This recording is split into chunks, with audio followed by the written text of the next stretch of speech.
ना तुम लोगों की तरह एहसास कमतरी का शिकार नहीं हूँ कि बड़ी बड़ी दुकानों पे जाऊं और 40-40 हजार के लॉन के जोड़े लेके आऊं। अरे मैं तो ऐसी आम सी दुकान से 2,500 का जोड़ा लेती हूँ, बिल्कुल तुम लोगों जैसा, और जाके ना साबिर से वैसी ही सिलाई करवा लेती हूँ। बताओ जरा, आग लगे 40,000 का लॉन का जोड़ा, बंदा इतने की सोने की चूड़ी बना ले भाई। हाँ चलो, करती हूँ बात बात में। अम्मी, जब मैंने आपको बताया था कि मैं आ रही हूँ तो मेहरू के आने का मुझे बता नहीं सकती थी?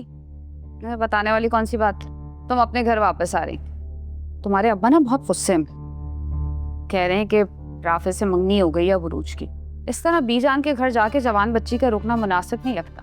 अम्मी, मैं आपसे क्या बात कर रही हूँ और आप क्या कह रही हैं? मैं आपसे ये बोल रही हूँ कि मेहरू के आने का आप मुझे बता सकती थी।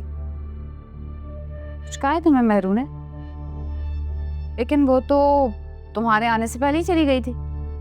अम्मी, मैं और राफे जब आ रहे थे ना तो मेहरू तब जा रही थी। मैं नहीं चाहती राफे और मेहरू का किसी भी किस्म का कोई सामना हो।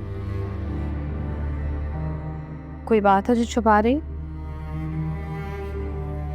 कहीं राफे और मेहरू ने तुम्हें?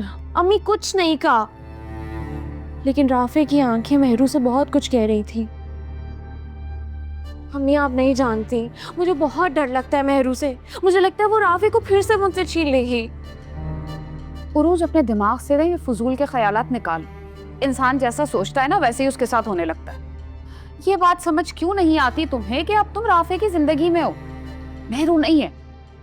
और राफे ही तुमसे शादी करेगा भाई। पता है, इतनी बड़ी गाड़ी में आई थी वो, अपने ससुराल वालों की इतनी तारीफें कर रही थी, कह रही थी मेरा शौहर भी बहुत अच्छा। तो अब क्या वो उसको छोड़ के राफे के पास आएगी? ये जो बोझ लेके घूम रही हो ना दुनिया में, सोच लिया करो यहां से थोड़ा। ठीक कह रही हैं आप। आलू लाके दो। जी।